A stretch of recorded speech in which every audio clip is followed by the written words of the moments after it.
말씀을 읽겠습니다. 시작. 만일 누구든지 금이나 은이나 보석이나 나무나 풀이나 집으로 이 도 위에 세우면 각 사람의 공적이 나타날 터인데 그날이 공적을 밝히리니 이는 불로 나타내고 그 불이 각 사람의 공적이 어떠한 것을 시험할 것임이라. 만일 누구든지 그 위에 세운 공적이 그대로 있으면 상을 받고 누구든지 그 공적이 불타면 해를 받으리니 그러나 자신은 구원을 받되 불 가운데서 받은 것 같으리라.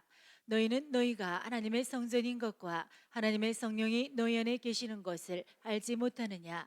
누구든지 하나님의 성전을 더럽히면 하나님이 그 사람을 멸하시리라. 하나님의 성전은 거룩하니 너희도 그러하리라.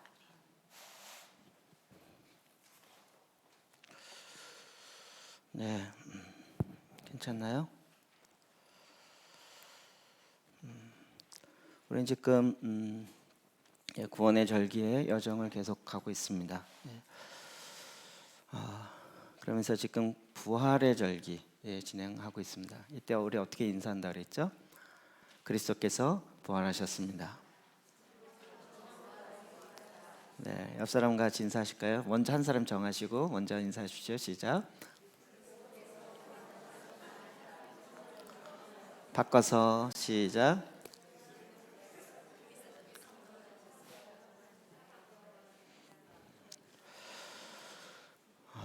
네, 이 절기와 관련돼서 우리 안에 조금 회복돼야 될 많은 영역들이 있는 것을 봅니다.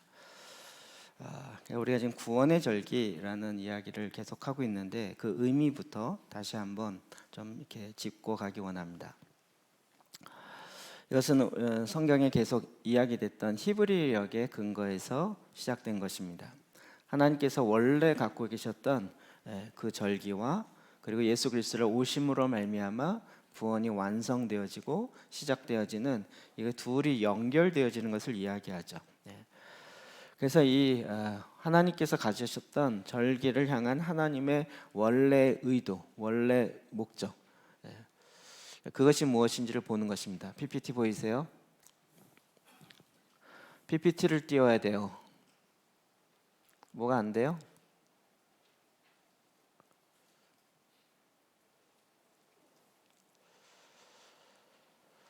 출애굽기 12장 42절에 보면 이 밤은 여호와 앞에 유월절과 관련돼서 여호와 앞에서 엄숙히 지킬 것이다. 엄숙히 지킬 것이다. 자손이 다 대대로 지킬 것이다. 그러니까 주님이 지금 절기를 정하시는데 그 정하시는 이유, 목적 자체가 하나님께서 갖고 계시는 굉장히 중요한 의도적 계획이 있었던 것입니다.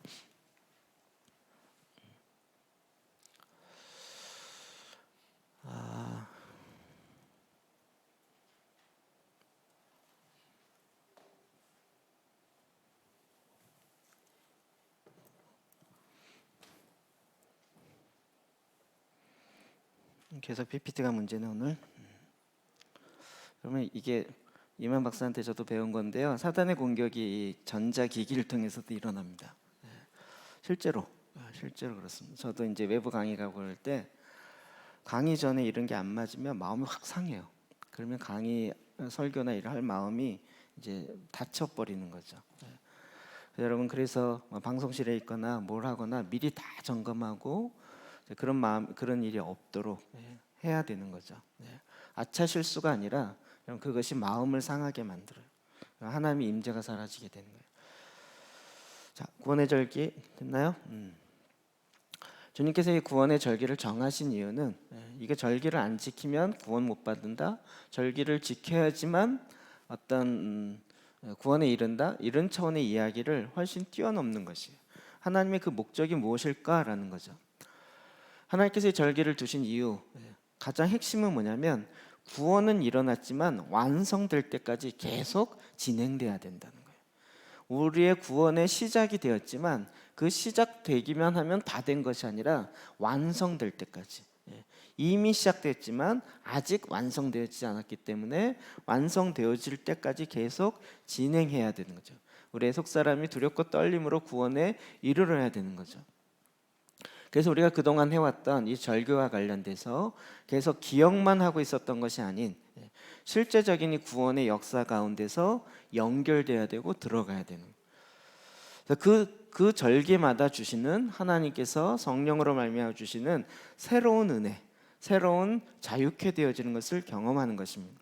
그리고 매해마다 하나님께서 다른 은혜를 부어 주시고 우리 안에 묵혀 있던 것들을 풀어내고 계신 거죠. 하나님은 이런 절기와 절기 사이에서 그의 백성들을 회복시킵니다. 이게 그러니까 성육신의 절기로부터 계속 연결되어서 오는 거죠. 예.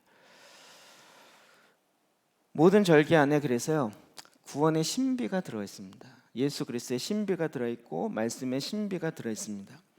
그래서 그 신비를 우리가 날마다 매주마다 먹음으로 우리 안에 속사람이 더 주님의 통치가 확장되어 가는 거죠. 예. 그래서 우리가 두렵고 떨림으로 구원을 이루어가는 이 여정을 갈 수 있도록 하나님께서 절기에 따른 삶을 살게 하신 것입니다.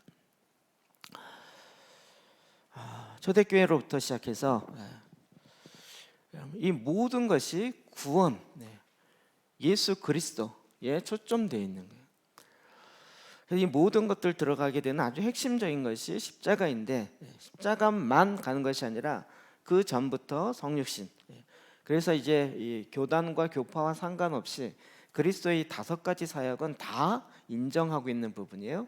예수님께서 이 땅에 오심, 성육신하심, 그리고 십자가의 죽으심, 그리고 그 전에 있었던 사순절의 이 모든 것, 그리고 예수 그리스도의 십자가로부터 죽으시고 부활하신 부활 사건, 그 다시 승천하시고 45회, 그리고 성령으로 강림하신 이 5가지.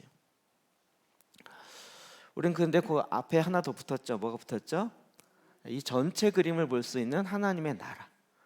그리고 약간 논란의 좀 생각이 여러 개가 있는 뭐가 있죠? 마지막에 장막절, 주님이 오셔서 주님과 함께 거하는 장막절.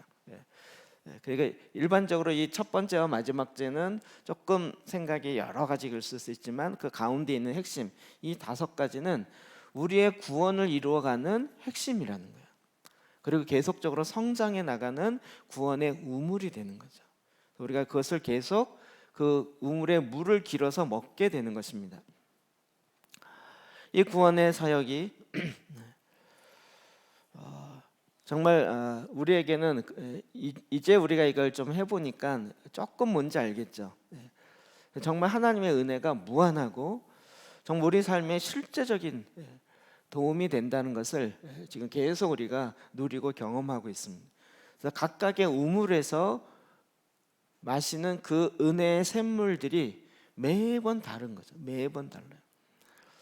그래서 그 물로 말미암아 내가 또 다른 열매, 그러니까 요한계시록에 나타나는 달마다 열매를 맺는다는 게 뭔지가 이제 조금 느껴지는 것 같아요. 그냥 1년에 한 번 추수 때 딱 맺고 끝나는 것이 아니라 매 달마다 그 생수가 흘러가는 곳마다 생명나무가 자라고 매 해마다 매 달마다 주님의 은혜가 또 주님의 열매가 맺혀지는 거예요. 이렇게 주님의 1년 내내 은혜의 삶을 살을 때 우리가 성장하는 거죠. 지금 보면 너무 마땅한 얘기죠. 부활절만 우리는 부활하고 그 앞뒤로는 다 부활로 없이 그냥 있다가 부활절만 다시 살는 거 아니겠죠. 우리는 이 한 해의 절기를 그래서 지금 계속 지켜나가고 있고 또 그 얻는 유익을 우리 마음속에 우리의 삶 속에 지금 계속 누리고 있는 것입니다. 끊임이 없습니다. 영원하고 무궁하고 지속적으로 우리에게 신성한 주님의 말씀의 신비를 우리 가운데 풀어주고 있다는 거죠.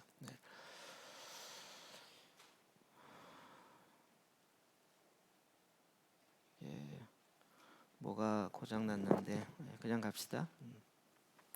자, 그러면 이 절기의 진정한 의미가 뭔가? 절기의 진정한 의미가 뭔가? 그리고 이런 절기를 구약이 아니라 신약의 성도들은 과연 어떻게 이것을 해 나갈 것인가를 조금 더 말씀을 통해서 보길 원합니다. 사도행전 28장 26절과 27절 봅시다. 시작. 일러스되 이 백성에게 가서 말하기를 너희가 듣기는 들어도 도무지 깨닫지 못하며 보기는 보아도 도무지 알지 못하는도다. 이 백성들의 마음이 우둔하여져서 그 귀로는 둔하게 듣고 그 눈은 감았으니 이는 눈으로 보고 귀로 듣고 마음으로 깨달아 돌아오면 내가 고쳐줄까 함이라 하였으니 전 이 말씀이 처음엔 참 이해가 안 됐어요. 아니 고침을 받기 다 원할 거고 고침을 받기 원하면 그 생명수를 먹고 말씀을 듣고 다 원할 텐데 보니까 거꾸로라는 거예요. 혹시 내가 하나님께 가서 고침을 받을까 봐 안 듣고 고침을 받을까 봐 보지 않고 눈을 감아버려요. 여러분은 아닌 것 같죠? 여러분 아니죠?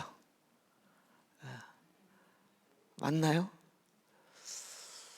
우리 안에 이런 마음이 있는 거예요. 제가 계속 그동안 했던 아주 극단적인 농담처럼 얘기한 건 주님이 너무 사랑하면 날 선교사로 헌신시킬까 봐 적당히 사랑해야 된다. 이 생각이 우리 안에 있는 거예요. 너무 주님을 온전하게 믿으면 광신자 될까 봐 나는 광신자 되긴 싫다는 거예요.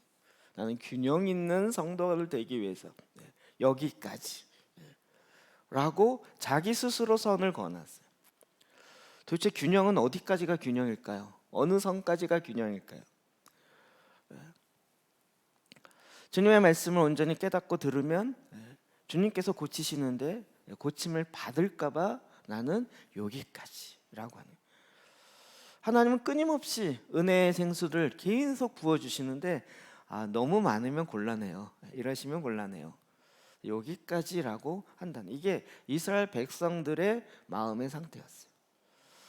근데 오늘날 우리에게도 마찬가지라는 거죠.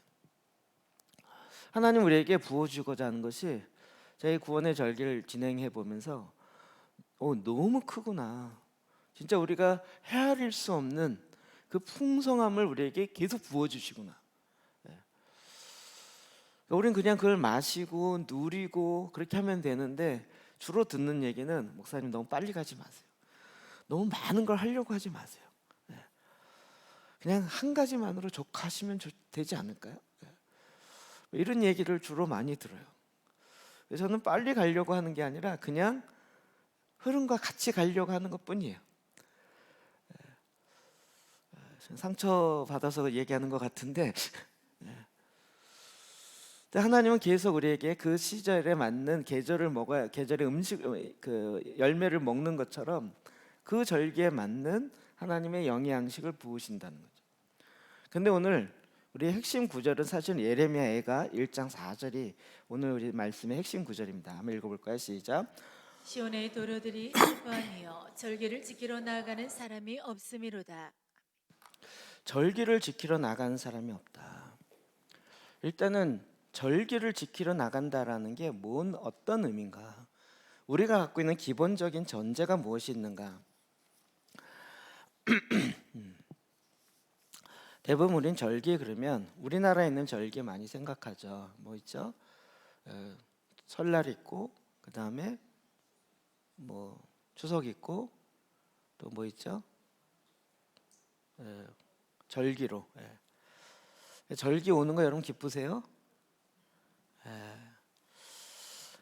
가만히 제가 돌이켜 보면서 절기를 시작하신 분은 누굴까요? 하나님. 그렇죠? 하나님이 정하시고 하나님이 지키라고 했어요. 그런데 사탄은 어떻게 해요? 항상 복사해요. 그래서 자기의 것으로 싹 만들었고 자기의 생각을 탁 집어넣어요.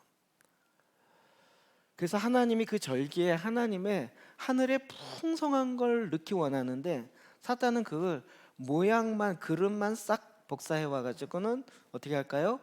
자기의 생각을 훅 집어넣어요. 그래서 그 절기를 육의 생각으로 확 집어넣는 거예요. 우리 보통 절기 그러면 주로 하는 게 뭐죠? 먹는 거. 그리고 자기 자신을 육의 기쁨을 추구하는 거. 좋은 사람, 못 만났던 가족이나 뭐 그런 사람을 만나는 거. 주로 하는 것이 뭐냐면, 그리고 또 절기에 맞는 새로운 새 옷을 입는다든지, 아니면 우리나라 절기와 다르게 뭐 외국의 카니발이라고 얘기하는 축제를 이야기해 보면 막 카퍼레이드하고 또 무슨 이렇게 행렬을 지으면서 가는 특별한 행사들이요. 여러분 그런 모든 절기의 유래를 한번 살펴보시면 굉장히 재미있는 결과가 나옵니다.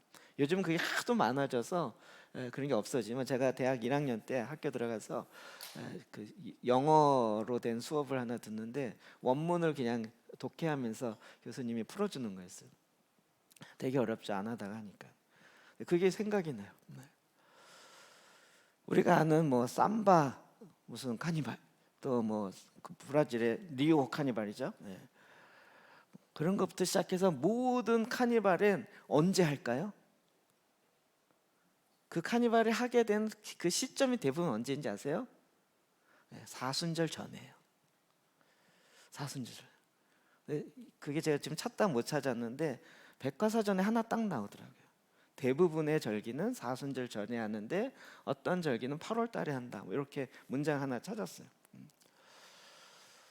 그 하게 된 이유가 뭐냐면 사순절부터 시작 들어가면 그 당시에 이제 종교 국가가 주로 형태를 이뤘으니까 주로 캐톨릭이었죠. 이때는 사순절, 금식 이렇게 들어가니까 이 사순절 돌아오는 게 굉장히 두려운 거예요. 그래서 사순절 오기 전에 우리가 사순절에 못 놀 걸 신나게 놀아보자. 이래 갖고 만들어진 게 대부분 축제예요. 시점이 그래요. 그래서 그게 딱 끝나면 그 다음부터 갑자기 국가적으로 종교 국가 형태니까 그런 형태로 딱 못하게 하고 오직 금식과 이렇게 들어가니까 그때부터 이제 달라져요. 근데 이게 어렵지 않고요. 이슬람의 라마단 40일 보면 비슷하게 느껴져요. 금식이라는 거 알기 때문에 어떻게 해요? 그 전에 미리 먹어둬요.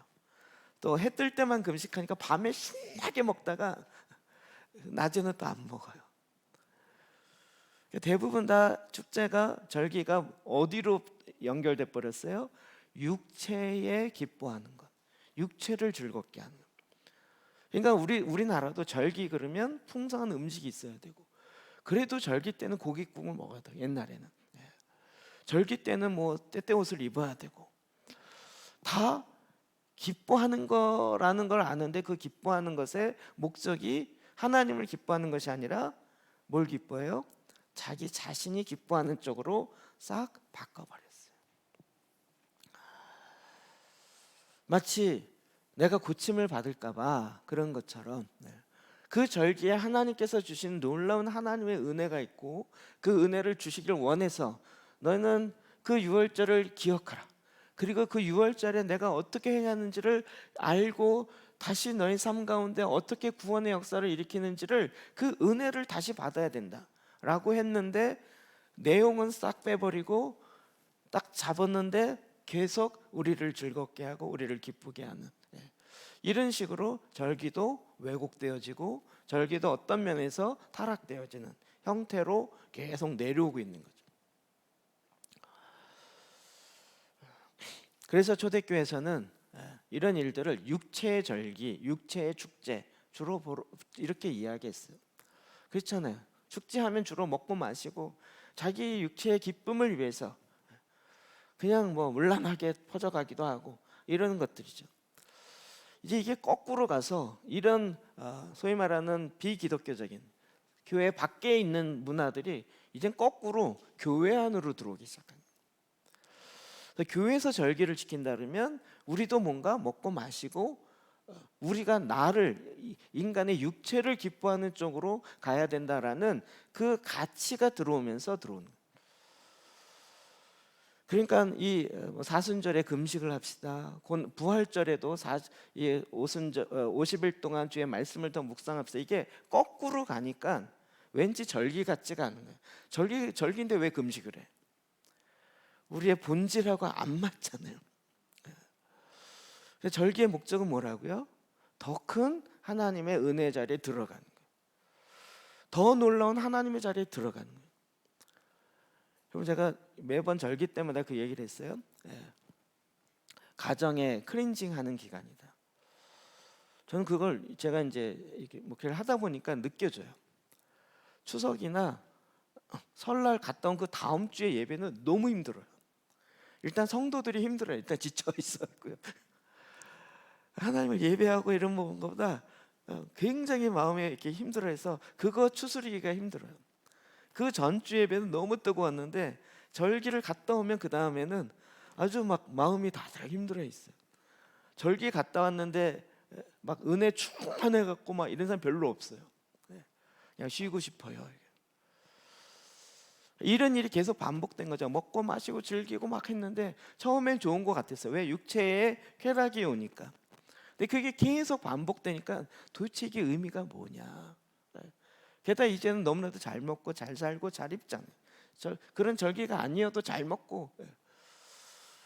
그러니까 이제 의미를 잡기가 너무 힘들어지는 거예요. 근데 하나님이 갖고 계셨던 원래 계획은 뭐냐는 거죠.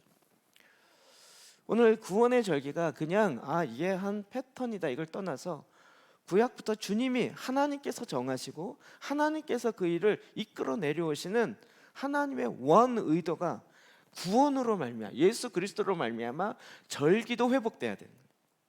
절기도 회복돼야 돼요. 근데 너무 안타까운 건 절기 회복 얘기하면 신천지. 여러분 절기와 관련된 거 찾아보면 다 신천지예요. 우리 교회 신천지라고 오해받기 딱 좋은 것 같아요. 성경 갖고만 합시다 그러면 신천지도 그렇게 한대요. 1:1로 성경 공부하시던 신천지 그렇게 한대요. 절기가 중요하다면 신천지 그렇게 얘기한대요. 좋은 건 다 가져갔어요. 하여튼. 우리가 흉내내지 못하게. 흉내낸 게 아니죠. 원래를 찾아오지 못하도록. 근데 오늘 예레미야는 그가 슬픔의 노래를 지어서 부르고 있는데 시온의 노래들이 슬퍼하며 절기를 지키러 나아간 사람이 없도다. 이게 무슨 옛날에는 그 설날에 막 진짜 고기에 흰밥에 먹었었는데 이제 못 먹고 배고프구나 이런 차원의 이야기가 아닌 거예요. 그 절기에 주어지는 하나님의 놀라운 은혜가 있었고 그 절기 때마다 부어지는 하나님의 역사가 있었는데 이제는 그걸 지키는 자가 없고 그렇게 나아가는 자가 없으니 슬퍼할 수밖에 없는 거죠. 사실 우리들의 모습을 보고 하는 게 아닐까 싶을 정도의 마음인 거예요. 갈라디아서 4장 8절 9절입니다. 뒤에 잘못 났습니다. 시작. 그러나 너희가 그때에는 하나님을 알지 못하여 본질상 하나님이 아닌 자들에게 종노릇하였더니 이제는 너희가 하나님을 알 뿐 아니라 더욱이 하나님이 아신 바 되었거늘 어찌하여 다시 약하고 천박한 초등학문으로 돌아가서 다시 그들에게 종노릇하려 하느냐. 어렸을 때는 그냥 구구단을 외우고 어렸을 때는 기본적인 걸 했어요. 그러면서 초등학문 어떤 면에서 몽학 선생이라고 이야기하는 좀 다른 개념이기도 하지만 그걸 처음에 기초를 놓아주기 위해서 이걸 외우게 하고 이걸 가르쳐 줬어요. 그러나 하나님이 우리에게 원했던 건 거기에 머물러 있는 것이 아니에요. 여러분 세상의 학문이 하나님의 생각을 뛰어넘을 수 있을까요? 지금 많은 사람이 과학을 너무 신뢰해서 이 과학주의 시대에 무슨 기적이나 무슨 말도 안 비과학적인 얘기를 하느냐라고 얘기할지 모르지만 그럼 그것도 하나의 신념이라는 거 아세요? 그것도 믿음이라는 거예요. 그 과학주의 시대에 생명 하나 만드냐고요. 그 엄청난 과학의 AI고 뭐고 했는데 풀잎 하나 만드냐고요. 꽃잎 하나 실제로 과학이 만들어내냐고요. 생명의 생자라도 만드냐고요. 우리가 그렇게 싫어하는 쥐나 바퀴벌레의 생명이라도 조금이라도 만들어낼 수 있냐고요. 과학이 그냥 복사할 뿐이지 과학이 생명을 만들어낼 수 있는 건 아니에요. 지금 과학이 하나님 자리에 딱 올라가 있어요. 그리고 우리가 거기에 너무나도 익숙해 있어서 이 초등학문 밑으로 들어가서 하나님의 엄청난 부어주는 것도 어떨 땐 비과학적이라 그러고 하나님의 신비를 내가 갖고 있는 과학이라는 기준으로 오히려 과학의 종노릇하고 있어요. 저는 비과학이나 초과학만을 추구하는 건 아니에요. 하나님의 창조도 과학을 하나님도 창조하셨어요. 그러나 하나님의 질서 안에 창조하신 거죠. 하나님의 질서 안에 있는 거지 하나님을 뛰어넘는 과학은 있을 수 없는 거죠. 아무리 과학이 발달해도 우주의 크기를 아직도 모른다니까요. 우주의 크기, 우주가 얼마나 큰지 감탄할 뿐이에요. 그 우주가 어떻게 생겼는가 몰라요. 과학자가 내놓은 이론이 폭발설이야. 펑 터져갖고 확 터져서 나한테요. 태양보다 수백 배, 수천 배 큰 게 펑 터져갖고 폭발설. 우주의 생성은 몇 개 없어요. 과학이 아무리 발달해도 그거 증명 못해요. 하나님이 만드신 피조물이 어떻게 하나님 만드신 것을 다 안다라고 말할 수 있겠냐. 근데 그 아래 종노릇해. 근데 우리가 예수 그리스도를 갖고 만물을 말씀으로 창조하신 그분과 교제하는데 또다시 종노릇하려고 이 세상의 초등학문 밑으로 들어가는. 우리는 이제 더 큰 하나님의 은혜의 자리에 초청받은 것이에요. 그래서 초대교회 성도들은 이것이 다 구약처럼 눈에 보여지는 것이 모형이었고, 신약의 성도들은 눈에 보이지 아니하는 하나님 나라의 영적인 부분을 우리에게 부어준다는 거예요. 그냥 성속의 개념으로 분리시킨 영이 아니라 진짜 하나님의 보좌와 하나님 보좌 우편으로부터 나오는 그 엄청난 생수와 죽은 자를 다시 살리시고 온 땅을 통치하시는 그 하나님의 생각, 하나님의 은혜를 우리에게 붓고자 하는 것이 하나님의 원래 계획이라는 것을 알게 된 거죠. 그래서 예수 그리스도로 말미암아 구원에 이르게 하고 온 땅을 다스리고 통치하시는 그리스도와 그의 십자가 외에는 알지 않기로 사도 바울이 결단합니다. 이 관점으로 볼 때 과연 절기는 또 어떻게 봐야 할 것인가? 그럼 이게 초대교회 예수 그리스도 하나님의 아들이시고 메시아이시고 이 땅을 창조하시고 그를 위해서 창조하시고 그로 인해서 창조되었던 그분이, 생명이신 그분이 우리 가운데 오셔서 그를 통해서 더 엄청난, 그 당시에 과학이 발달했지 않아서가 아니라 더 엄청난 하나님의 지혜와 하늘의 것들을 알기 시작한 거죠. 하나님은 그것을 우리에게, 하늘에 있는 모든 신령한 것을 우리에게, 자녀에게 유업으로 붓기 원하시고요.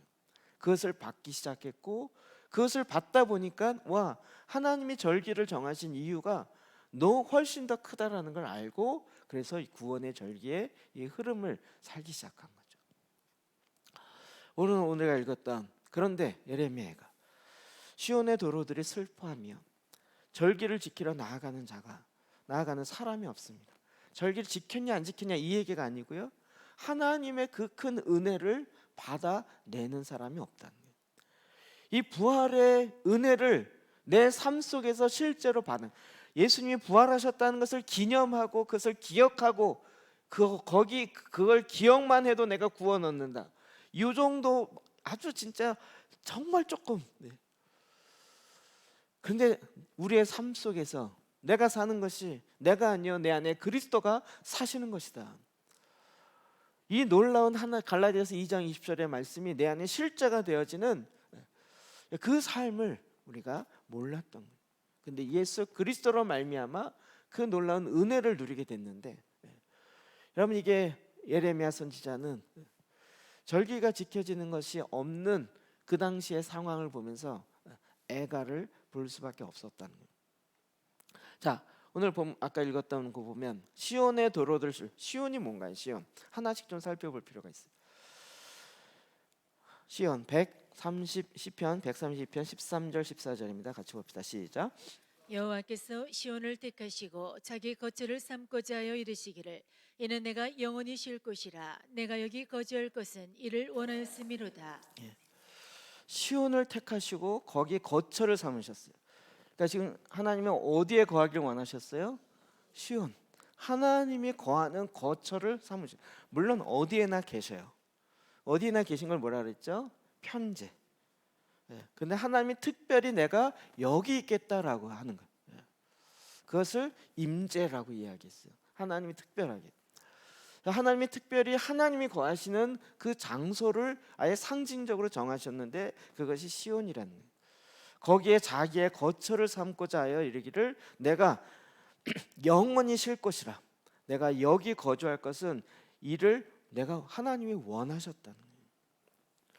우리는 유자연이나 이 시온에 대해서 계속 살펴보았고, 하나님이 이게 일하시는 하나님의 그 움직이는 패턴이라는 걸 알게 됐어요.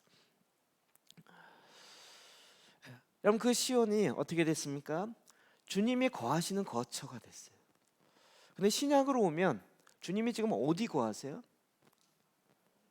어디 거하세요? 에베소 2장 21절 22절 볼까요? 시작. 그의 안에서 건물마다 서로 연결하여 주 안에서 성전이 되어가고 너희도 성령 안에서 하나님이 거하실 처소가 되기 위하여 그리스도 예수 안에서 함께 지어져 가느니라. 아멘. 함께 지어져 간다. 옛날에 한 거지만 기억나시겠죠? 네. 우리가 재단을 계속 이야기하는데 재단이 왜 중요해요? 거기 하나님 만나는 곳이니까. 재단 거기서 하나님을 만나고 거기서 언약이 이루어지고 거기서 회개가 이루어지고 거기서 하나님의 공급이 이루어지기 때문에 재단이 너무 중요한 거죠. 이것이 이제 국가 시스템으로 들어오면서 성막이 된 거죠. 그렇죠? 모세의 성막. 주님이 거기에 맞게 한 거죠. 그러니까 그것도 무엇이에요? 주님이 거하시는 것. 그래서 성막을 누가 지으라요? 너희가 나를 위해서 지어라. 출애굽기 25장. 그리고 이제 솔로몬으로 와서 다윗에 의해서 하나님의 성전을 지켜온. 이거는 사실 하나님의 아이디어보다는 다윗이 먼저 제안한 거였어요. 그래서 다윗에게 설계도를 보여주고 다윗이 준비를 다 하고 솔로몬은 조립만 하는 정도로 그래도 그래서 거기에 거하시겠다고 주님이 또 보증하셨고요. 근데 이제 신약으로 오면서 어떻게 됐죠? 예수님이 성전을 헐어라. 내가 3일 만에 짓겠다. 제자들도 뭔 뜻인지 몰랐어요. 자기의 육체를 가리켰어요. 육체는 뭐죠? 예수 그리스도를 머리로 하는 그의 몸인 교회를 가리켜서 했다는 이야기. 교회 그러면 또 눈에 보여준 교회 이거 생각하면 구약으로 돌아가는 거예요. 그래서 우리의 몸이 뭐라고요? 우리의 마음이 주님이 거하시는 거처를 삼겠다고요. 그러니까 지금 주님께서 이 땅에 수많은 사람이 있지만 모든 사람이 다 은혜의 자리에 들어오길 원하지만 하나님께서는 지금 어디에 거하길 원하세요? 우리 마음에 거하시는 성전으로 그렇게 거하길 원하시는 거예요. 그래서 우리가 고린도전서 3장 16절 우리 너무 많이 봤죠. 근데 17절까지 봅시다. 시작. 너희는 너희가 하나님의 성전인 것과 하나님의 성령이 너희 안에 계시는 것을 알지 못하느냐. 누구든지 하나님의 성전을 더럽히면 하나님이 그 사람을 멸하시리라. 하나님의 성전은 거룩하니 너희도 그러하니라. 아멘. 우리가 이제 내가 하나님의 성전인 거 충분히 이해하시죠? 믿으시죠? 안 믿으시나요? 네. 주님이 내 안에 내 마음에 거하기 원하신다는 거 믿으시나요? 네. 교회는 누구라고요? 네. 자, 이제 여러분의 성전은 어떠십니까? 여러분의 교회는 어떠십니까? 여러분의 마음에 주님이 거하시는 상황은 어떠십니까? 갑자기 신약이 더 어려워진다는 거 충분히 이해되시죠? 구약을 보고 예수님 시대 보니까 성전이 어떻게 됐어요? 더럽혀져요. 성전이 더럽혀졌어요. 일단 사순절 통해서 보니까 예수님이 성전 들어갈 때마다 성전을 정결케 하시죠. 왜요? 거기서 비둘기 팔고 또 선전세 내려고 환전하기 때문에. 그건 다 뭐죠? 자기의 이익을 위해서 그 성전을 이용하니까. 성전은 하나님을 만나고 하나님의 거룩함이 우리 가운데 임하는 게 목적인데 그게 뒷전으로 갔고 자기의 육체의 이익을 따지는 거 그것을 버는 것에 우선순위가 되는 거예요. 그러니까 예수님이 오셔서 확 뒤집으신 거죠. 어떻게 거룩해져요? 말씀과 기도로. 거기가 이방인의 뜰이었단 말이에요. 그러니까 이방인은 거룩해질 수 없도록 막아버리고 거기서 장사하니까 성전의 원래 의도가 아닌 거죠. 그런데 예수님 시대만 그랬나요? 성전을 짓고 나서 어떻게 됐어요? 솔로몬 때 지가 져놓고도 거기다가 우상 숭배하도록 만들어 놓고 그것도 부족해서 산당을 계속 지어가며 우상을 섬기는 걸 두었죠. 그 얘기는 무엇인가요? 우리 마음에도 지금 세상을 더 사랑하는 우상이 들어와 있다는 거죠. 다시 말씀드립니다. 여러분의 성전은 어떠신가요? 내 마음의 성전은 현재 어떤 상태인가요? 그래서 그 다음에 누구든지 하나님의 성전을 더럽히면 하나님이 그 사람을 멸하시리라. 제가 이걸 못 읽겠어요. 멸하시리라. 그냥 협박일까요? 하나님의 성전은 거룩하니 너희도 거룩하라. 우리가 왜 거룩해야 되냐면 주님이 거하시는 거처이기 때문에. 이런 건 줄 알았으면 나 성전 안 할래요. 이렇게 하는. 그 다음에 23절에 보면요, 거기 기록되어 있지 않았는데, 우리를 피로 값주시고 사신 바 되었어요. 너희는 그리스도의 것이요 그리스도는 하나님의 것이라. 구원이라는 것이 내가 믿음으로 은혜로 받았지만, 여러분 그렇게 되기 위해서는 주님이 뭘 하셨다고요? 피로 값주시고 산 바가 되었어요. 그래서 이제 이 성전은 내 거가 아니고 누구의 것이라고요? 주님의 것이라고요. 주님의 거하는 거처고 주님의 성전이라고요. 근데 왜 죄송합니다.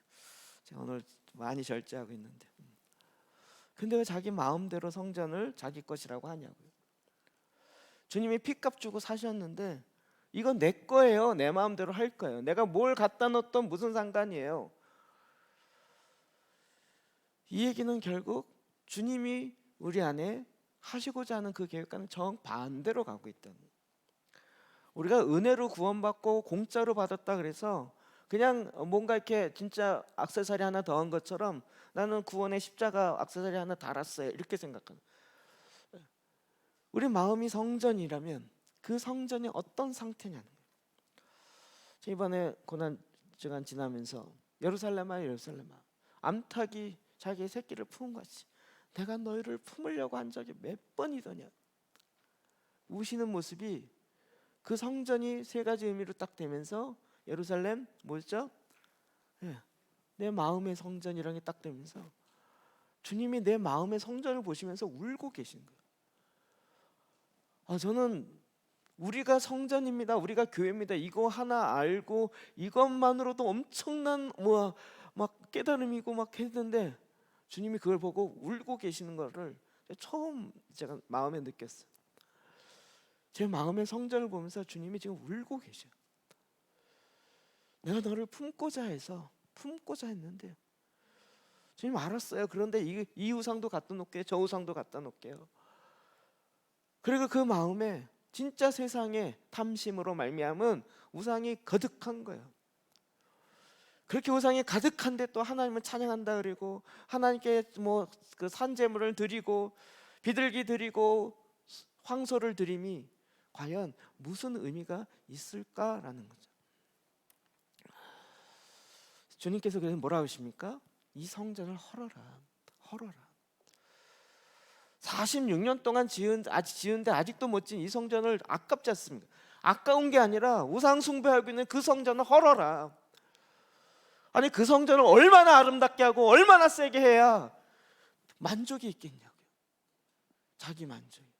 마치 음식을 먹는 것처럼 잠깐 맛있고 잠깐 배부를지 모르지만 그 진정한 갈증은 해결되지 않는. 주님이 성전을 헐어라. 우리가 그동안 공들여 쌓아놓은 것, 근데 알고 봤더니 우상을 위한 거였어. 하나님을 위한 것이 아니라 나를 위한 것이었어요. 마치 절기를 나를 위해서 지낸 것처럼. 거기다 조금 더 나가면 다른 사람을 위해서 이 음식도 준비했다는 거예요. 근데 하나님이 원하셨던 거와는 전혀 상관없는 거예요. 마치 내가 다른 사람에게 아량을 이 정도는 베풉니다라고 하는 것처럼. 그럼 그 시온의 도로들이, 다시 한번 말씀 읽어볼까? 시작. 시온의 도로들이 슬퍼하며 절기를 지키러 나아가는 사람이 없음이로다. 그 시온의 길이 있는데 그 도로들이 슬퍼한다는 거예요. 애도한다는 거예요. 이건 뭘 의미할까요? 시온의 도로, 그럼 그 도로에 축제와 같은 거예요. 그 도로에 원래는 뭐가 가야죠? 예수님이 성전에 들어갔을 때 많은 사람들이 그렇죠, 호산나 호산나, 다윗의 자손이여, 하나님의 메시아이시여, 여러분 원래 시온의 도로들이 그렇게 주의 오심을 예배하고 찬양하는 그 도로여야 되는데 카니발로 바뀌었어요. 기아에서 나온 카니발 말고요. 뭐죠? 축제요. 네. 셀레브레이션으로 바꿨어요. 거기에 삼바 춤춘다고 뭐 비키니 같은 거 입고 막 춤추고 하고 막 이런 축제치고 정상적인 거 있나요? 축제치고 대부분 보면 다 희한한 원리죠. 뭐 토마토 축제 그래갖고 막 토마토를 사람에게 던지고 막 축제 대부분 보면 좀 약간 기이하지 않아요? 축제 되면 먹고 마시고 취하고 뭐 제대로 된 축제가 그렇게 많지 않아요. 다 뭘로 바뀌었어요? 그 도로가 오히려 이기적인 욕망을 채우는 것으로 바뀌어 버렸다는 거죠. 주님은 오히려 그 시온의 도로에 주님의 얼굴을 배우기 위해서 성전에 올라가는 그 노래, 주님의 영광을 맛보기 위해서 나아가는 그 자리가 그 길이 되기를 원하는데, 그래서 내가 깰 때 주의 영광을 보는, 하나님의 영광을 보는, 다윗이 그 영광을 봤기 때문에 원싱할 수 있다는 거죠. 내가 성전에 문지기로 하루 있는 것이 왕궁의 왕으로 천년 만년 있는 것보다 더 낫습니다. 그렇죠. 이 땅에 가장 부귀 영화로 가장 좋은 것보다 하나님 그 성전에 문지기로 있는 것이, 그 영광이 훨씬 더 아름답고 훨씬 더 좋은 거죠. 다윗이 뭐 머리가 부족하고 어리버리해서 난 그거 하나 구할래요 이런 식의 이야기가 아니라 실제로 그 하나님의 영광, 하나님이 내 안에 거하시고 임재하셔서 하나님의 영광을 우리가 썩어질 것과 바꿔버렸는데 다시 이제 그 영광이 회복되어지는 그것을 경험하고 맛보면서 주님 나 이걸 더 주님의 형상으로 만족하겠습니다. 그런데 시온의 도로들은 슬퍼하며 그렇게 하나님의 영광으로 흘러야 될 시온의 도로들이 이제는 세상의 축제에 엉뚱한 것으로 흘러가고 있어요. 그 도로가 무엇입니까? 하나님의 임재로 나아가는 길인 거예요. 그 도로는 바로 주님을 만나는 것이에요. 회개의 도로예요. 그래서 성전에 올라가는 시편의 15개에 있는 시편이거든요. 내가 그 성전에 올라갔을 때 그 성전에서 하나님의 영광의 빛을 맛보고 생명을 맛보는 거죠. 우리가 절기를 또 자꾸 뭘 지켜야 된다 이렇게 하는 것이 아니라, 여러분 절기 여러분 진행해 보니까 어떠세요? 사순절날 여러분 절기를 지키기 위해서 뭘 만드셨나요? 무슨 행사를 하셨나요? 아니죠. 포커스가 다 어디 있어요? 주님을 만나는 거예요. 그 고난의 주님을 만나요. 알고 봤더니 그 고난이 나를 위한 거였어요. 알고 봤더니 그 옆구리의 찔림이 나를 위한 거였어요. 그러니까 그때는 주님의 영광으로 더 가득 차기 위해서, 그걸 위해서 우리는 거꾸로 고난으로 들어갔고 광야로 들어갔네요. 금식으로 들어가고 밥을 안 먹는 게 즐거워서가 아니라 내 육체가 그것을 자꾸 가로막고 방해하니까 오히려 주님의 그 은혜의 자리에 더 들어가고자 해서 육체의 욕망을 죽이고 그 임재 가운데 나아가려고 거꾸로 하는 거죠. 누가복음 23장 27절이요. 시작. 또 백성과 및 그를 위하여 가슴을 치며 슬피 우는 여자의 큰 무리가 따라오는지라. 예수께서 돌이켜 그들을 향하여 이르시되 예루살렘의 딸들아 나를 위하여 울지 말고 너희와 너희 자녀를 위하여 울라. 예수님 십자가 지고 갔을 때 쓰러지고 결국 구레네 시몬이 대신 지고 갈 때 그 다음 장면이에요. 함께 그 예수님을 뒤를 쫓아가고 있는 여자들의 큰 무리가 따라오는 거예요. 가슴을 치면서 슬피 우는 거예요. 아니 저 사랑하는 주님이 왜 십자가에서 하루아침에 저렇게 죽어야 되는 거야? 처형길로 가야 되는 거야. 근데 주님이 기가 막힌 얘기를 하시는 거예요. 예루살렘의 딸들아 나를 위해 울지 말고 너와 너희 자녀를 위해서 울라. 너와 너희 자녀를 위해서 울라.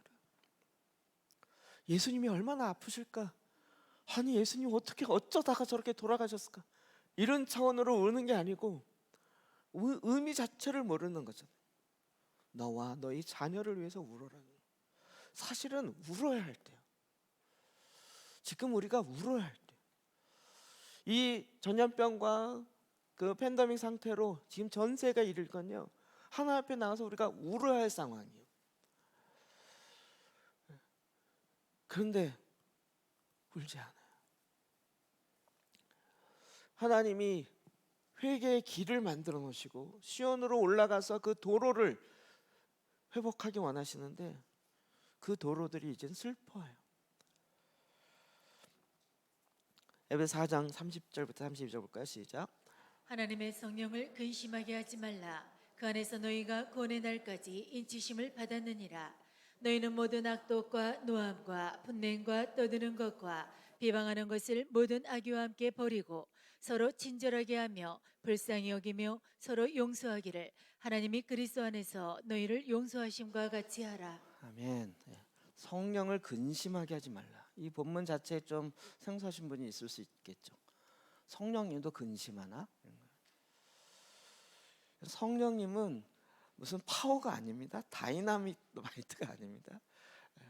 늘 성령 그러면 권능, 권세 이러다 보니까 성령님은 인격이 아닌 것처럼 자꾸 생각하는 경향이 있어요. 성령님은 삼위일체 하나님과 동등하신 인격과 성품을 갖고 계시는 하나님이십니다. 그 성령님께서 근심하시네요. 막 염려하고 걱정한다 이런 얘기가 아니죠. 성령님이 너무 안타까워하시는 거예요. 근데 성령님이 근심하지 않도록 하라는 거예요. 우리에게. 왜 근심할까요? 자, 그 다음에 보면 그 안에서 너희가 구원의 날까지 인치심을 받는. 우리가 구원에 시작했는데 완성하는 그날까지 성령께서 돕고 성령께서 보장하지 아니하시면 이 길을 갈 수가 없어요. 그러니 성령님을 근심케 하지 말아라 이거죠. 근데 성령님을 근심케 하는 일은 뭘까요? 그냥 멀리서 찾지 말고 바로 앞에 31절 밑에 보면 너희의 모든 악독과 우리 안에서 속에서 마음에서 거룩한 성전에서 나오는 악독과 또 노함과 분냄. 여러분 분노는 하나님의 임재를 사라지게 한다 그랬죠. 성령님의 역사하고 주님의 용서하라고 뭐 이런 거 다 필요 없어. 에이씨 세상을 뒤집어 버려. 아주 막 분노 지수가 지금 온 세계가 가득 차 있는 것 같아요. 분노 지수가. 노함과 분냄과 떠드는 것과 비방하는 것. 막 끊임없이 떠들어요. 우리 말씀이 들어오면 어떻게 해야 된다 그랬죠? 침묵해야 된다 그랬죠. 말씀이 내 마음 가운데 일어나. 그런데 계속 떠들어. 그리고 그 말의 많은 부분이 비방하는 거예요. 재밌어요. 막 남 뒤에서 가십하고 막 씹고 막 흉보는 게 너무 재밌어요. 그러는 사이에 뭐가 돼요? 성령님은 근심하고 계세요. 성령님은 근심하세요. 그럼 이 중에 내가 해당되지 않는 게 뭐가 있을까요? 주님께서 지금 성전에 들어가서 성전을 정결케 하는데 왜 그것이 부정하게 되느냐? 분냄과 자기의 이익을 따지는 것뿐만 아니라 그 안에 뭐가 있어요? 계속 떠들어요. 끊임없이 말하지만 주님의 이야기 하나도 없어요. 생명과 관련된 얘기는 하나도 없어요. 말하고 나면 막 머리가 아프고 마음이 허전해요. 도대체 뭔 얘기를 하는지 계속 자기 얘기. 계속 남의 얘기. 어떤 사람은 계속 자녀 얘기. 막 너무 솔타이가 돼, 너무 막 결탁이 돼 있어갖고 막 그거 외에는 다른 게 보여지지가 않아요. 하나님이 보여지지가 않아요. 자녀를 사랑하지 말란 얘기가 아니라 아예 너무 딱 결탁돼 있어갖고 그거 외에는 하나님도 안 보이는, 하나님도 내 자녀를 위해서 축복하기 위해서 있는 것처럼 되는 거예요. 끊임없이 이야기하는데 그 말이 다 인간의 호기심에서 나오고 그것을 안다고 내 생명의 문제가 해결되는 건 아니에요. 끊임없이 말하는데 생명과 관련된 말씀은 하나도 없어요. 성령께서 그 안에서 근심하세요. 그러면 어떻게 해야 되냐? 32절 서로 친절하게 하여 불쌍히 여기며 서로 용서하기를 하나님이 그리스도 안에서 너희를 용서한 같이. 주님이 우리를 얼마나 용서했는지를 계속 보면서 주님이 우리를 용서한 것처럼 너희도 서로 용서하라. 참 이렇게 덮어주는 은혜들이 우리에게 너무 필요해요. 모든 사람이 다 저 사람 뭐 문제 있다 그럴 때라도 아니야. 우리 안에 그런 게 좀 필요해요. 아니 속된 말로 뭐 우리가 전염병을 교회가 퍼뜨리려고 작심을 했습니까? 교회 다니는 사람들이 코로나 전염병을 대한민국에 퍼뜨려야지. 이러려고 교회 예배 모이면서 퍼뜨리려고 하려고 그랬나요? 아니죠. 주변에 일어나는 많은 여러 가지 문제들인데 덮어주려고 하는 문제는 없어요.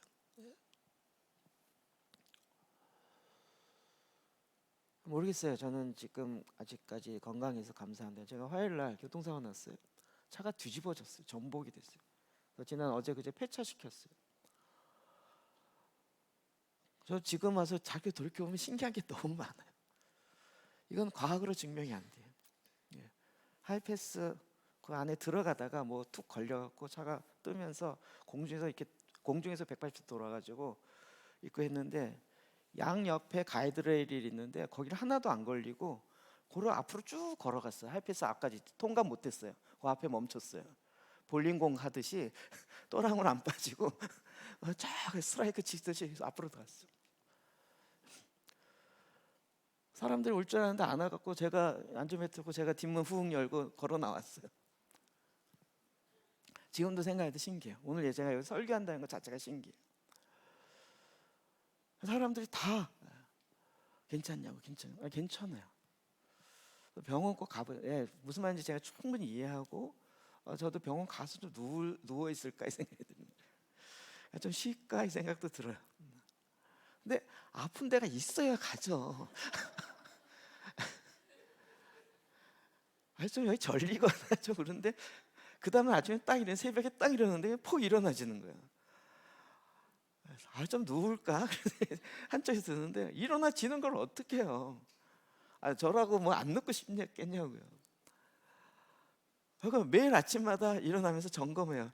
뭔가 절려야 좀 아픈데 깨병이라도 할 텐데 아직까지 절린 게 없어요. 하나도. 저한테 병원 가라는 얘기 하지 마세요. 걱정하고 위로하기 위해서 한다는 게 충분히 이해해요. 지금까지 돌이켜보면 그냥 하나님이 보호하셨어요. 하나님이 지키셨어요. 그거 외에는 답이 안 나와요. 답이 안 나요. 하나님이 하신 게 참 큰데 우리는 하나님이 하신 거는 얘기 안 하고 아니야 누가 그랬더라? 누구도 교통사고 나고 괜찮아갖고 병원도 안 가고 근데 3개월 후에 허리가 굳어가지고 뭘 그럴 수 있다고 봐요. 근데 그냥 하나님이 지키셨어요. 하나님이 함께 하셨고 아무리 생각해도 그게 계산이 안 나와요. 계산이 안 나와요. 그냥 쉽게 얘기하면 너무 편해요. 와 하나님 함께 하셔서 너무 감사합니다. 그럼 저도 할렐루야 이렇게 되죠. 그래도 혹시 몰라요. 아프면 갈게요 병원에. 제가 잘하니까 아프면 갈게요.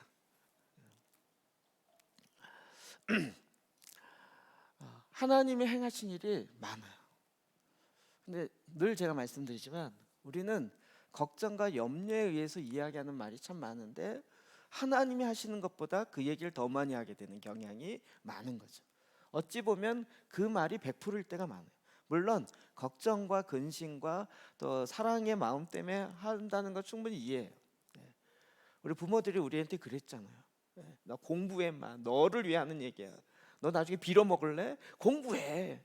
다 너를 위한 거야. 저 맨날 이렇게 말 들으면서 자랐거든요. 근데 그 말 들으면서 제 마음속에 진짜 부모가 나를 사랑하고 위로해서 하는구나 라는 마음을 느껴본 적은 없어요. 그런 말 안 듣고 싶은 게 진짜 안 듣고 싶으면 공부하라 이렇게 얘기할지 모르지만 주님은 우리에게 끊임없이 주님이 하신 게 뭔지를 보라는 거예요. 우리가 구원의 절기를 계속 보면서 요즘에 부활의 절기 계속하면서 뭐죠? 예수님의 부활이 내 삶 가운데 어떻게 나타나는가, 드러나는가를 접속되고 연결돼야 됩니다.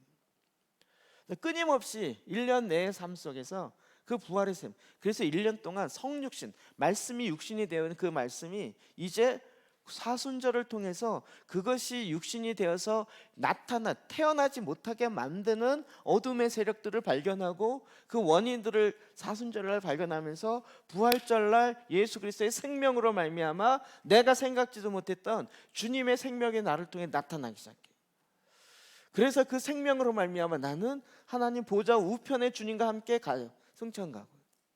그리고 이제는 성령으로 말미암아 하나님 원하시는 것을 알아가는 그 삶을 1년의 주기를 거쳐서 살아간다고요. 이렇게 만든 하나님의 어마어마한 축복을, 그 절기를 지키려고 나아가는 사람이 없어요. 다시 한번 읽어볼까요? 시작. 시온의 도료들이 슬퍼하며 절기를 지키러 나아가는 사람이 없음이로다. 슬퍼할 만하죠. 절기에 가지 않는 사람. 에베소서 2장 6절 말씀 볼까요? 시작. 또 함께 일으키사 그리스도 예수 안에서 함께 하늘에 앉히시니. 아멘. 함께 일으키사 그리스도 함께 죽고 그리스도 함께 살리시고 일으키사 하나님 보좌 우편에 앉히셨어요. 이게 지금 저와 여러분을 향해서 하나님 왜 우리를 피로 값주시고 샀을까요? 왜 우리를 하나님의 성전 되게 하셨을까요?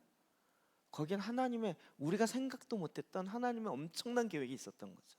뭐예요?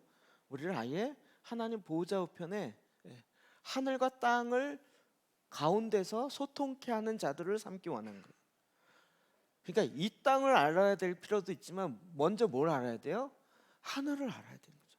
하나님의 뜻이 뭔지, 하나님이 지금 어떤 경륜을 갖고 있는지 알아야 되는데 거기에 누가 올라가냐고요. 이 세상의 임금 중에, 왕 중에, 대통령 중에 누가 하나님 보좌 앞에 나아갈 수 있는 자가 누가 있냐고요. 그래서 하나님은 그렇게 할 수 있는 자를 택하시고 그들을 통해서 하나님 보좌 앞에 나아가 그 말씀을 듣고 이 세상의 통치자와 권세자들에게 그 하나님 뜻이 무엇인지를 말하게 하신 거죠. 그래서 우리를 그와 같은 하나님의 대사 되게 하셨고 주님의 임재 가운데 나아가는 거룩한 왕 같은 제사장 되게 하신 거죠. 그리고 이 절기마다 그 놀라운 일을 우리라고 하게 하신 거예요. 그런데 안 가시네요. 하나님 보좌 앞에 안 올라가세요. 난 주일날 교회에 간 것이 주님의 지성소에 들어, 그거 아니라니까요. 그것도 이미 구약이고요. 이미 우리는 신약의 예수 그리스도의 보혈로 말미암아 지성소에 들어간다는 얘기는 하나님 보좌 우편에 같이 올라가서 그의 임재를 이 땅 가운데 연결하는 자가 되어진다는 거예요. 이게 사실 무서운 얘기죠. 하나님의 엄청난 하나님의 계획을 저와 여러분을 통해서, 그럼 어떤 자가 돼요? 예수 그리스도의 피로 값주시고 이제는 육체의 할례가 아니라 마음의 할례를 행하는 자가 참 할례당, 진정한 하나님 앞에 굳은 마음을 잘라낸 자들이 되어서 부드러운 마음으로 예민하게 선한 양심, 착한 양심을 갖고 주님 앞에 나아가서 내가 죽을까 봐 떨리는 자가 아니라 예수 그리스도의 의로 옷 입어서 의인이 되어서 하나님의 자녀가 되어서 이제 그 아버지 앞에 나가서 아버지가 말씀한 걸 들으며 그 말씀을 이 땅 가운데 대사로 대언하는 자들. 이건 해도 되고 안 해도 되고가 아니라 하나님이 우리를 이 땅에 보내신 이유잖아요. 나는 못하니까 당신네들이 잘해보십시오. 그거 아니잖아요. 갈라디아서 6장 14절 시작. 그러나 내게는 우리 주 예수 그리스도의 십자가 외에 결코 자랑할 것이 없으니 그리스도로 말미암아 세상이 나를 대하여 십자가에 못 박히고 내가 또한 세상을 대하여 그러하니라. 아멘. 여러분, 십자가 외에 결코 자랑할 것이 없다. 사도 바울이 내가 그리스도와 십자가 외에는 다른 걸 알지 않기로 하겠다. 그게 너무 소중해서도 있지만, 그러나 그 십자가 안으로 들어가 보니까 거기에는 엄청난 하나님의 지혜가 있고 엄청난 하나님의 모략, 전략이 있고 하나님의 부활에 하나님의 계획이 있고 그걸 통해서 하나님 보호자까지 나아가게 하는 하나님의 정말 숨은 모략들이 하나님의 지혜와 능력이 그 십자가로부터 나기 시작합니다. 보니까 세상이 나에 대해서 십자가에 못 박았고 세상은 우리를 자꾸 십자가에 못 박아요.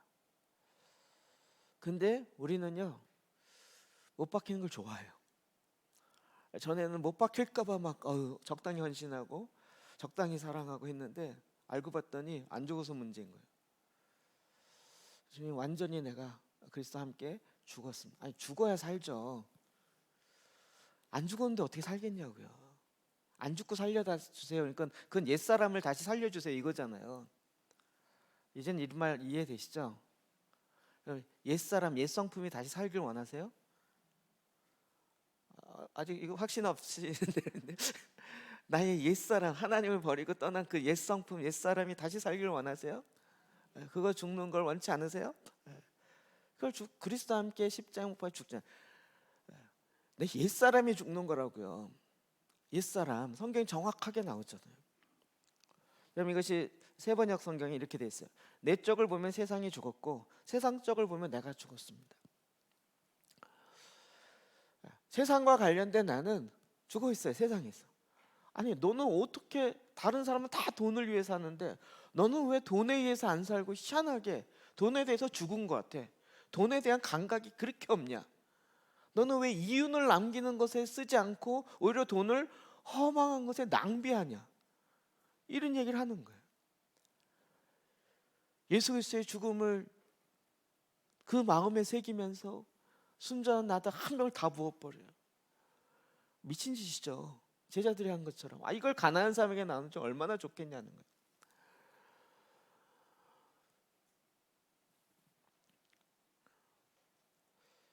어제 오늘인가요 어제인가요? 김정은 사망했다고 북한 뉴스에서 방송을 했어요. 맞죠? 어제 아니에요? 오늘인가요? 모르세요? 그러시는군요. 제가 그 영상을 안 보고 딱 이렇게 제목만 보고 왔는데,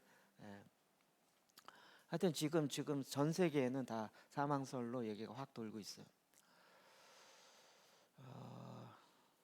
제가 이 얘기를 수요일인가부터 계속 들었어요. 근데 이제 아직 확정되지 않아서, 확인되지 않아서 그냥 루머로 끝날까봐 계속 있었는데 제가 어제 밤인가 딱 봤는데 영상을 제목만 봤어요. 근데 혹시 몰라요. 제가 잘못 봤을 수 있으니까. 물론 이제 확인해야 돼요. 근데 이제 일단 북한 언론에서 확인을 해서 방송을 했다면 그래도 좀 의심할 필요가 있어요. 거기에 너무 또 이렇게 하지 않지만. 근데 어쨌든 지금 굉장히 위기적 상황으로 가고 있어요. 그러면 우리는 또 어떻게 할 것인가? 그러면 어떻게 하면 이 상황에 돈 벌지? 이렇게 하면 머리가 돌아가는 거죠. 왜요? 그게 목적이니까. 근데 어떻게 하면 이 상황 속에서 하나님의 뜻을 이루지?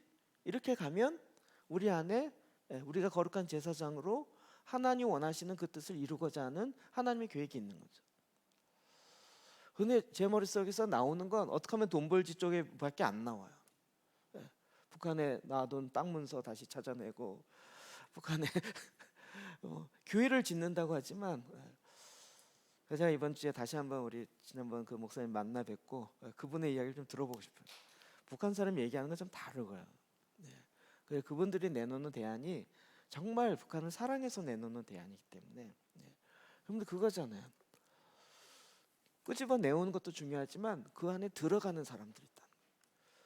그리고 탈북자 중에 상당 부분은 남한 오기보다는 다시 북한에 들어가서 그들 가운데 생명을 알려주고 거짓되어진 것을 다시 깨트려서 이제는 진리에 가는데 바로 알고 제대로 살도록 해줘야 되겠다 해서 들어가는 사람이 더 많다는 거예요.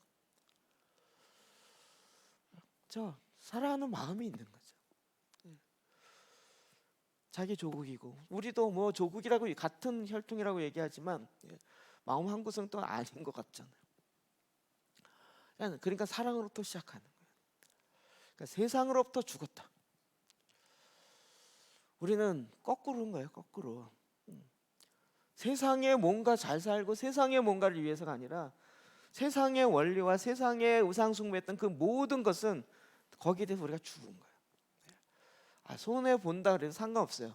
주님의 나라와 주님의 이름이 높아지는 거라면 거룩한 낭비를 마음껏 하는 거라고요. 24시간 예배를 하는 거고 12시간 예배, 그러면 몸이 피곤하죠. 피곤한데 하는 거예요. 근데 그러니까 하나님의 은혜가 더 부어주는 거죠. 하나님의 도우심의 손길이 더 있는 거죠. 이사야 5장 13절이야. 시작. 그러므로 내 백성이 무지함으로 말미암아 사로잡힐 것이요. 아멘. 자기 절기에 대한 생각이 확 뒤집어지는 게, 하나님이 절기를 지키라는 게 진짜 너 안 지키면 구원 못 받아? 이런 개념 절대 아니에요. 그렇죠? 우리를 하여금 더 성숙하고 우리의 속사람이 더 자라고 한 가지만 먹는 것이 아니라 골고루 그 구원의 우물의 샘을 계속 먹어서 내 마음이 주님이 거하신 거룩한 성전 되게 하려는 하나님의 계획이에요. 하나님의 목적은 거룩에 있어요. 우리를 거룩하고 정결하고 깨끗하게 하는 데 있어요. 하나님 우리를 성공시키는 세상의 관점이 아니고 하나님 우리를 거룩하게 하세요. 우리를 거룩하게 하기 위해서 징계가 필요하면 징계를 하세요. 우리를 거룩하게 하기 위해서 이 세상에 무너지는 것이 필요하다면 하나님께서 그걸 안 하시겠냐고요. 아니 어떻게 부모가 자녀가 잘못하고 있는데 징계를 안 하겠냐고요. 안 하는 부모가 이상한 거죠. 이 세상에 육신의 부모라 할지라도 그 사랑하는 자녀를 향해 징계하는데 하나님께서 징계를 안 하시겠냐고요. 근데 징계하는 목적은 뭐예요? 죽여버리겠다가 아니라 그 죄악으로부터 깨끗게 끊고 나오길 원하는. 근데 이 백성이 주님의 말씀을 듣고는 내가 고쳐질까 봐 안 가는 거예요. 그 말을 들었다가는 내가 변화될까 봐 귀를 막는 거예요. 그걸 주님을 받다가는 내가 이상하게 될까 눈을 감아버린다고요. 그리고 결국은 어떻게 됐어요? 주님을 아는 지식이 없어요. 그러니까 더 포로 상태로 가는 거예요. 종로로 탄다고요. 여러분 우리가 봤던 이 상황이 뭐예요? 바벨론의 포로로 잡혀가 있는 그 상황이죠. 예레미야 선지자 그 예루살렘에서 하나님을 예배하고 찬양하고 계속 경고했죠. 계속 경고. 결국은 바벨론 포로로 잡혀갔습니다. 제가 갑자기 이게 딱 느껴지는 게 출애굽해서 구원받았는데 구원받은 이후에 우상숭배하니까 하나님 어떻게 해요? 언약이 기록된 대로 포로 종로로 타는 그 상황으로 다시 가게 된 거예요. 구원받아도요 충분히 가능하죠. 우리의 상태를 봐서 가능하다는 거 인정이 되시죠? 그래서 바벨론의 포로로 잡혀가요. 그래서 바벨론의 여러 강변 거기에 앉아서 시온을 기억하며 울었도다. 그 시온에는 먹을 떡이 많은데 이게 아니고 하나님의 영광이 있었고 그 절기 때마다 주어진 하나님의 새로운 은혜가 있었는데 이제는 가지를 못해요. 포로로. 그중 버드나무에 우리가 우리의 수금을 걸었나니. 하나님을 찬양하는 자들이 이제 하나님을 찬양할 수가 없어요. 그 악기를 나무에 걸어버렸어요. 우리 식으로 얘기하면 이런 거예요. 하나님을 찬양하려고 막 악기의 섹션에 다 했는데 하나님 앞에 남은 자가 아무도 없어요. 기타에 먼지가 쌓이고 줄이 끊어지고 저 음이 다 깨지고 주님을 찬양할 자 아무도 없어요. 그런 자의 선지자 하나가 탁 여기 앉아서 포로를 잡혀가면서 이 세상의 포로로 지금 우리의 마음이 이 세상의 우상의 포로로 잡혀가서 야 너희들이 노래 잘한다며 너 교회에서 찬양 노래했다며 한번 해봐 이러고 있는 거예요. 아니 지금 에레미야 애가를 부르지 않게 생겼냐고. 부르지 않게 생겼냐고. 더 이상 주님을 찬양할 수 있는 그 절기도 없고 지킬 수도 없고 그 하나님의 은혜의 시온에 갈 수도 없고 그 시온의 대로를 올라가면서 하나님을 만날 것에 대한 기대와 이런 마음도 아예 갈 수도 없고요. 바벨론 포로로 잡혀가 있어요. 내가 우상 숭배함으로. 이번 코로믹 상태로 팬데믹 상태로 인해서 코로나의 팬데믹 상태로 인해서 주님은 우리의 성전을 점검하기 원하세요. 우리의 마음의 성전을 점검하기 원하세요. 주일날 예배를 안 드리면 하나님을 예배할 수 없냐는 거예요. 이런 조건이 되어야지만 하나님을 예배할 수 있냐는 거예요. 우리 마음에 정말 주님을 향한, 주님을 예배하는, 주님을 기뻐하고 주님 앞에 예배하고자 하는 그 열정으로 내 개인의 삶부터 성전이 되어가고 있냐는 거예요. 주님이 흔드신다니까요. 진동하세요. 영원한 것 외에는 진동하세요. 영원토록 흔들리지 아니하는 하나님의 진리의 생명의 말씀, 그리고 이것이 예수 그리스도를 통하여 우리 안에 시작에 풍성하게 이제는 하늘의 언어로 우리에게 이야기하는 거예요. 하늘과 땅을 그리스도 안에서 통일되게 하려는 하나님의 계획을 저와 여러분에게 맡기신 거라고요. 그리고 우리 안에 성령이 거하게 하시고 성령이 거하신 성전이 되게 하셔서 우리로 하여금 이 땅에 하나님의 대사로, 하나님의 말을 대언하는 자들로 이 땅에 보내신 거예요. 이 모든 것이 다 성경에 나오는 이것이 여기 귀결되죠. 이 절기는 왜 이렇게 밥을 못 먹게 금식하라 그러는 거야? 그 얘기가 아니라 하나님의 풍성 가운데 들어가야 되는 거예요. 우리가 갈망이 음식을 향한 갈망보다 하나님을 향한 갈망으로 내 마음이 더 차야 돼요. 갈망에 마음이 없다면 금식해 보시라니까요. 아니, 배가 불러갖고는 갈망의 마음이 안 생겨요. 배불면 툭 처지고 소화시키기 힘들어지고 늘어지지. 주님을 향한 갈망의 마음으로 이 세상의 욕망과 반대로 가보세요.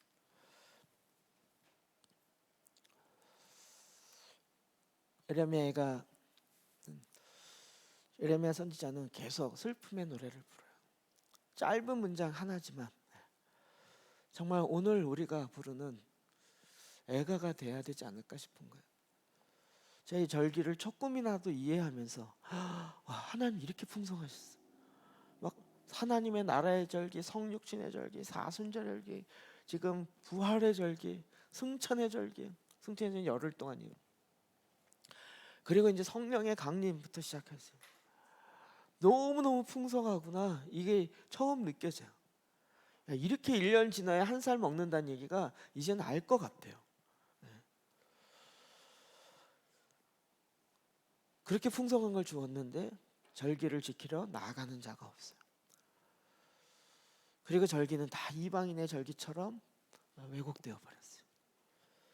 하나님의 임재 가운데 나아가는 그 도로로 올라가는 사람들이 도로가 슬퍼요. 사람은 없고요. 그 길은 황량하게 아무도 없고 그 도로 자체가 슬퍼하며 슬픔의 노래를 부르고 있는 눈물의 선지자 에레미야가 이 애가를 부르고 있어요. 이 애가를 부르고 있어요. 우리가 뭔가 답을 찾고 하나님 답을 이루어 주세요라고 하는 것이 아니라 그냥 우는 거야. 그냥 우는 거야. 같이 이 시간 좀 기도하실까요?